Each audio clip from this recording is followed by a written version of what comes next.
नमस्कार दोस्तों। भारत अपने स्ट्रेटेजिक ऑयल रिजर्व्स को दूसरी कंट्रियों को लीज कर रहा है। जैसे रिसेंटली आप लोगों ने यूएई के साथ में भारत का एग्रीमेंट देखा होगा, जिसके अंदर भारत ने यूएई को अलाउ किया कि आप इंडिया के अंदर आके हमारे स्ट्रेटेजिक ऑयल रिजर्व का प्रयोग कर सकते हो और भारत में अपने ऑयल को स्टोर कर सकते हो।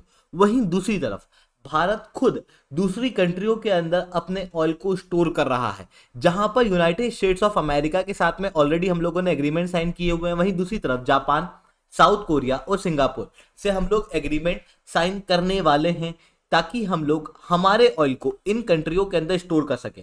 अब बात आती है कि ये कहाँ की समझदारी है कि हमारे खुद के कैपेसिटी को किसी और को देके और दूसरे देश के अंदर अपने ऑयल को स्टोर किया जाए। साथ में किस तरीके से भारत की ये स्टेप भारत के लिए भविष्य में energy security point of view से बहुत ज्यादा इंपॉर्टेंट साबित होने वाली है, इसे मैं शुभेंदु चौहान डिटेल में आप लोगों के साथ में चर्चा करूंगा। बट उसके पहले आप लोग मेरे साथ में SRC10 टेलीग्राम ग्रुप के ऊपर जुड़ सकते हो। मेरे क्लास की अपडेट, पीपीटी, पीडीएफ सब कुछ आपको हमें मिल जाएगी। यूपीएससी सीएससी की तैयारी करना है, इंडिया के टॉप एजुकेटर से ऑफलाइन क्लासेस के अंदर पढ़ना है, तो दोस्तों अनअकैडमी अब केवल ऑनलाइन नहीं रहा है, अनअकैडमी अब ऑफलाइन भी आ चुका है। दिल्ली के करोलबाग, मुखर्जी के अंदर, प्रयागराज के सिविल लाइंस के अंदर ऑलरेडी हमारे सेंटर्स खोले जा चुके हैं। अगर आप चाहते हो तो बिल्कुल से हमारे सेंटर के ऊपर विजिट कर सकते हो, जहां पर इंडिया के ये टॉप एजुकेटर्स आप लोगों को ऑफलाइन क्लासेस के अंदर पढ़ाएंगे। दिल्ली के करोलबाग, मुखर्जी, प्रयागराज के सिविल लाइंस के अंदर, जहां पर आप लोगों को वन ऑन वन मेंटरशिप दी जाएगी, टेस्ट सीरीज दी जाएगी, गाइडेंस दी जाएगी। साथ में आपको GS, ethics, CSAT, test series, ये सारी चीज़ें मिलने वाली है। वो भी एक ऐसे प्लेटफॉर्म से जो काफ़ी ज़्यादा रिलायबल है। आप क्लियरली यहाँ पर देख सकते हो कई सारे बच्चे पिछले साल अनअकैडमी से पढ़ के पास आउट हुए हैं। टॉप 10 में 4 बच्चे, टॉप 20 में 10 बच्चे और टोटल 315 बच्चे अनअकैडमी से क्वालिफाई हुए हैं।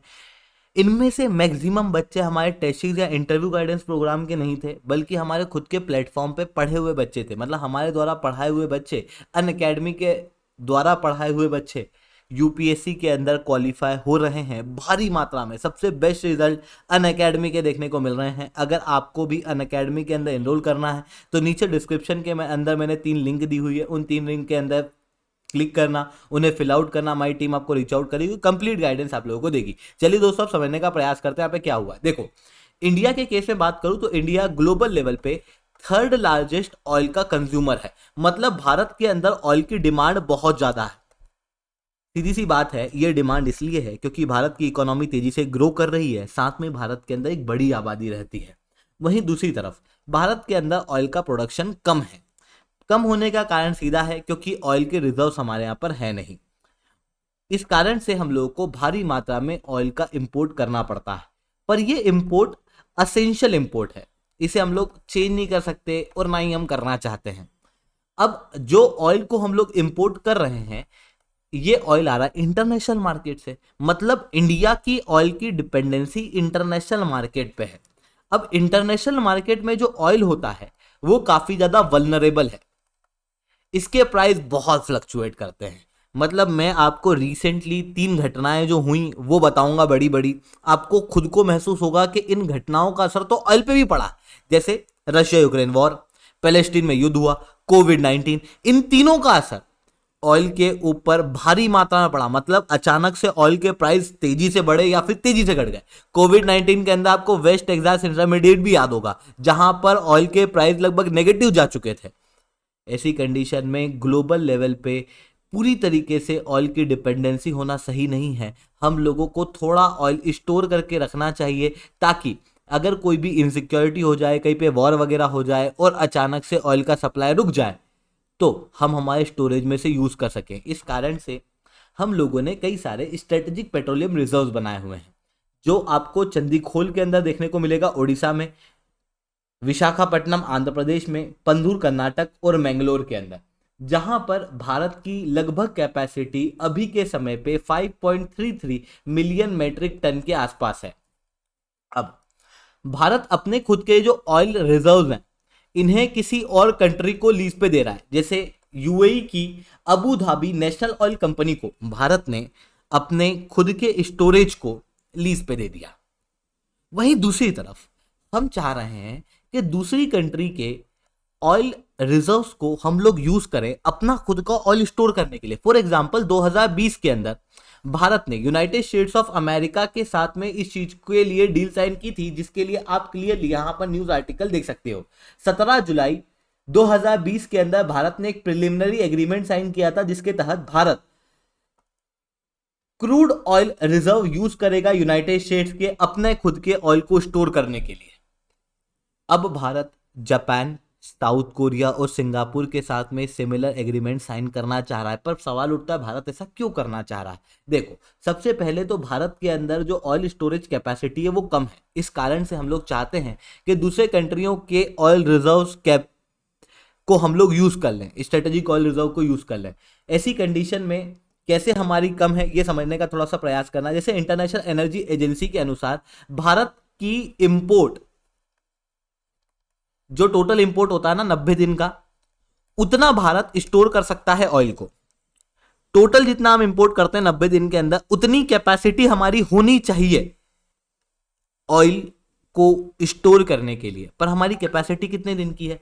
9.5 दिन की स्ट्रेटेजिक ऑयल रिजर्व में और 74 दिन की ऑयल मार्केटिंग कंपनी के पास। मतलब लगभग 84 डेज की हमारी स्टोरेज कैपेसिटी है।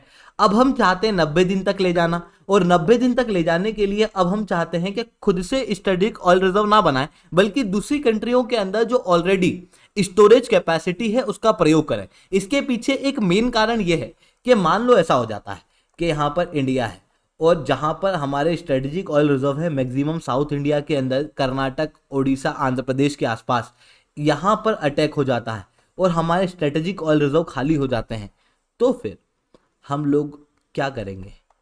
हम लोग ऐसा भी कर सकते हैं कि हमारे स्टोरेज को दूसरी कंट्रियों के अंदर रखें, ताकि ऐसी इमरजेंसी की सिचुएशन में, खुदा ना खास्ता कभी ऐसा हो जाए, तो हम लोग वहां से ऑयल लेके आ पाए। मतलब हमारे ऑयल के स्टोरेज को हम डाइवर्सिफाई करना चाहते हैं। साथ में खुद का जो स्ट्रेटेजिक ऑयल रिजर्व होता है उसको मेंटेन करना काफ़ी मुश्किल होता है, उसके अंदर सिक्योरिटी गार्ड वगैरह उन सब का खर्चा बहुत ज़्यादा आता है। अब मैं जिन कंट्रियों की बात कर रहा हूँ ना, United States, South Korea, Japan, इन कंट्रियों में क्या होता है कि प्राइवेट कंपनियां काम करती हैं स्ट्रेटेजिक ऑयल रिजर्व्स के लिए। आप क्लियरली यहां पर देख सकते हो, थोड़े समय पहले ये न्यूज आर्टिकल आया था 3 अप्रैल 2024 का, जिसके अंदर एक्सप्लिसिटली ये लिखा था कि साउथ कोरिया और जापान के अंदर जिस तरीके से प्राइवेट कंपनियां स्ट्रेटेजिक ऑयल रिजर्व को होल्ड करती है, ठीक उसी तरीके से अब भारत भी खुद के स्ट्रेटेजिक ऑयल रिजर्व को प्राइवेट कंपनियों के द्वारा बनवाने का प्रयास करेगा। भारत के अंदर इस तरीके का कमर्शियलाइजेशन अभी पार्शियल है, पर हाँ, आने वाले समय में 2029-30 तक प्राइवेट कंपनियों के द्वारा 2 स्ट्रेटेजिक ऑयल रिजर्व बनेंगे, जिसके अंदर 18.3 मिलियन बैरल का पंदूर के अंदर और वहीं 29.3 मिलियन बैरल का strategic oil reserve Odisha state के ईस्टर्न पार्ट के अंदर बनेगा।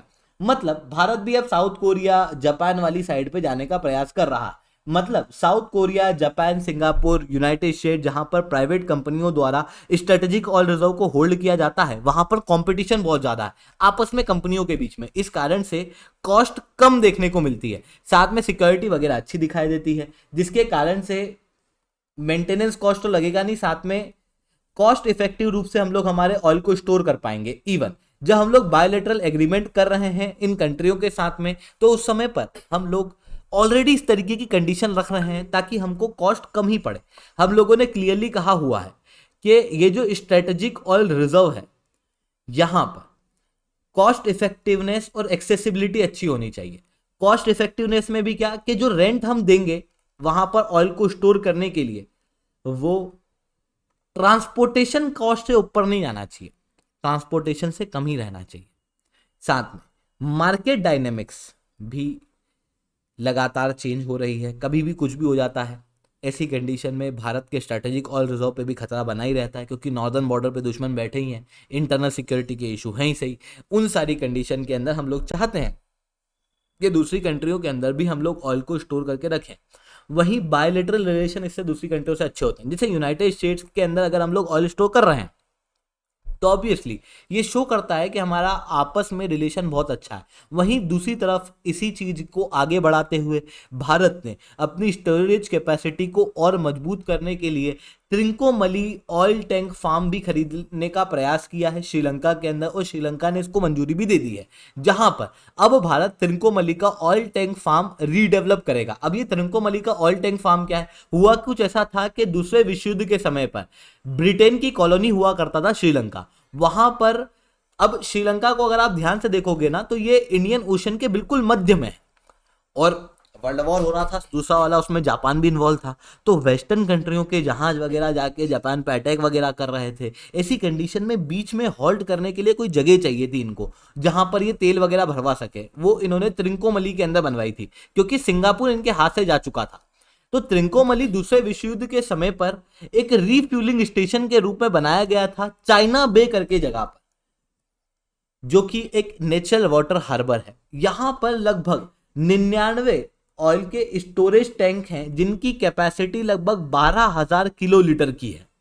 भारत ने 1987 में श्रीलंका के साथ में जब अकॉर्ड साइन किया था, तो उस समय पर भारत ने कहा था कि हम लोग त्रिंकोमली का ऑयल टैंक जो दूसरे विश्व युद्ध के समय बना था, और उसके बाद में बस ऐसे ही रखा हुआ था, इसको कोई यूज कर नहीं रहे थे वो लोग, जिसके कारण से पड़े पड़े जंग खा रहे थे। तो हमने कहा कि भाई हम लोग इसे यूज कर लेंगे, हम लोग इसे रिडेवलप कर लेंगे।